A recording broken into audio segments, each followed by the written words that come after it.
Praise the Lord. இன்னைக்கு நம்ம பார்க்க போகிற வார்த்தை சங்கீதம் 147 3வது வசனம்.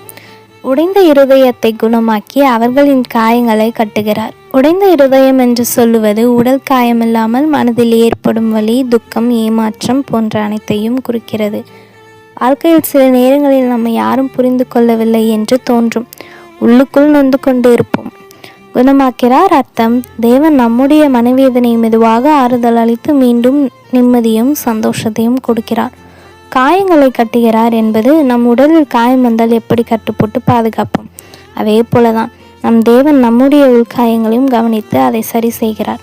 நீ எவ்வளவு துக்கத்தில் இருந்தாலும் நீ தனியாக இல்லை. தேவன் உன் வலியை பார்க்கிறார், அதை புரிந்து கொள்கிறார்.